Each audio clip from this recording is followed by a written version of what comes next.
दर्शन करने मात्र से ही व्यक्ति का कल्याण हो जाता है। दर्शन जो है वो अलग बात है, बाबा के दर्शन अलग विषय है। यदि आप इस भवन का भी दर्शन कर लेंगे तो जिस प्रकार ये जो भवन है ये भस्म का है, उसी प्रकार यदि इस भवन के हम दर्शन करते हैं तो हमारे जो समस्त पाप हैं वो भस्म हो जाते हैं केवल दर्शन मात्र से ही। तो बंधुओं, भक्त जो हैं, भक्त के अनेक प्रकार होते हैं। कोई उत्तम भक्त होता है, कोई अधम होता है, कोई मध्य श्रेणी में होता है। तो भक्त के अनेकों अनेक प्रकार हैं, जिसमें जो भक्त जो है, भक्त के भाव अलग अलग हैं, जिसमें 3 प्रकार के जो हैं मुख्य रूप से बताए गए हैं। जिसमें भक्त का भाव एक पशु भाव होता है, दूसरा वीरता भाव होता है, और तीसरा जो भाव है भक्त का दिव्य भाव होता है। अब ये सबसे पहले जो पशु भाव है ये क्या है? ये ऐसा भाव है जो नया नया व्यक्ति जो है वो भक्ति मार्ग में प्रवेश करता है, जो धर्म की तरफ अग्रसर होता है, परंतु अभी पूरा विश्वास बना हुआ नहीं है। वो अपने स्वामी के ऊपर, अपने इष्ट के ऊपर, प्रभु के ऊपर पूर्ण आश्रित तो अभी हुआ होता है। वो पशु की भांति होता है। जैसे पशु को पता है कि मेरा जो स्वामी है मुझे सुबह चारा डालेगा, शाम को चारा डालेगा, मेरा जीवन यापन चलता रहेगा, बस इतना ही रिश्ता अपने स्वामी के साथ होता है, इससे ज़्यादा नहीं। वही व्यक्ति यदि कहीं दूसरी तरफ चला जाएगा, आज भगवान शंकर की शरणागति है, कल किसी दूसरे साइड चले जाएगा तो उसी का हो जाएगा, क्योंकि अभी उसकी भक्ति पूरी तरह पक्की हुई नहीं होती। तो जैसे वो स्वामी बोलते हैं वैसा भी कर डालता है।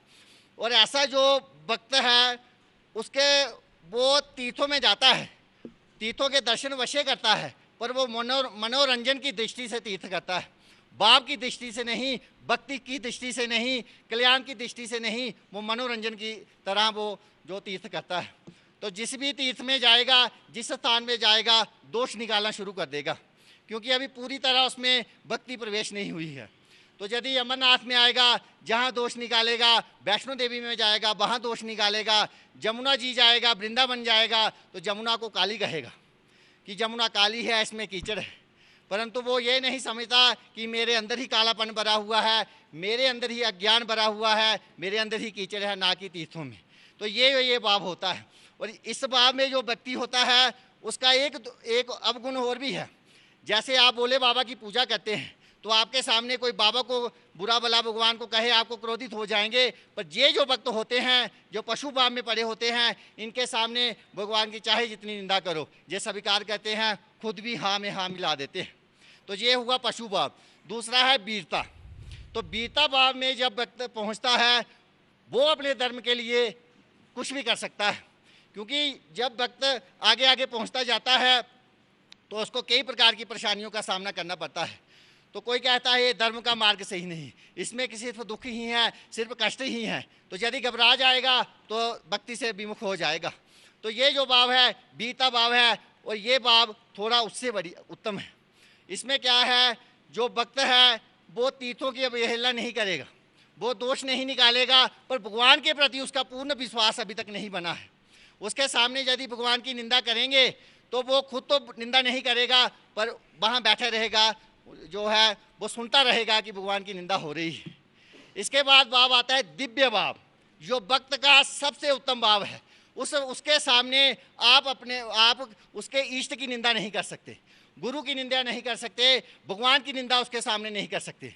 वो स्वीकार नहीं करेगा, या तो वो चला जाएगा या तो वो कर बैठेगा। तो वो ये भाव जो है दिव्यता का भाव होता है। यह साधक जो है जो संतुष्ट रहता है और भगवान की पूजा में निरंतर रहता है और संतुष्ट होकर भगवान की पूजा करता है। और सबसे बड़ी बात यह है कि वो भगवान के सामने कोई शर्त नहीं रखता। तत् सुखे सुखित्वम, अपने इष्ट के सुख में सुखी रहता है। जैसा बोले बाबा दे दें वैसा ही स्वीकार करता है। सुख है तो तभी भी स्वीकार्य है, यदि दुख है तो वो भी स्वीकार करता है। तो कोई प्रकार की शर्त जो है ऐसे भक्त में नहीं होती। ऐसे जो भक्त हैं वो दिव्य भाव को ग्रहण करते हैं। तो हमने उस श्रेणी की तरफ जाना है, ना कि जो पहले दो कही गई हैं।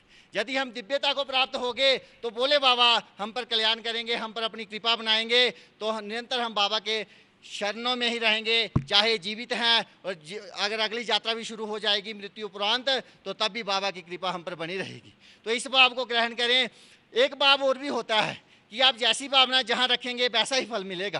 कहते हैं कि नीति कहती है कि गुरु ब्राह्मण मंत्र द्विज जो ये हैं, जैसी जादृशी भावना जैसे तादृशी लभ्यते फलम। जैसे यदि आप किसी गुरु के शरण में जाते हैं तो यदि आप बाहर से ही सोच रहे हैं कि मेरा यहाँ क्या कल्याण होगा, गुरु क्या मेरा कल्याण करेंगे, कोई नहीं कर पाया, तो आपका कल्याण नहीं होगा। यदि आप तीर्थों में जाते हैं तो आपकी भावना ये है कि कहाँ बाबा मेरा कल्याण करेंगे, मेरे किस प्रकार करेंगे, तो आपका कल्याण हो ही नहीं सकता, क्योंकि आपकी भावना ही सारी उल्ट पुल्ट हो गई है। उसके बाद मंत्र, यदि आपको किसी ने मंत्र जाप करना दिया, कोई मंत्र बोला कि आप इस मंत्र का जाप करें, यदि आपके मन में उसके प्रति पहले ही संदेह है तो मंत्र भी फल नहीं देगा। इस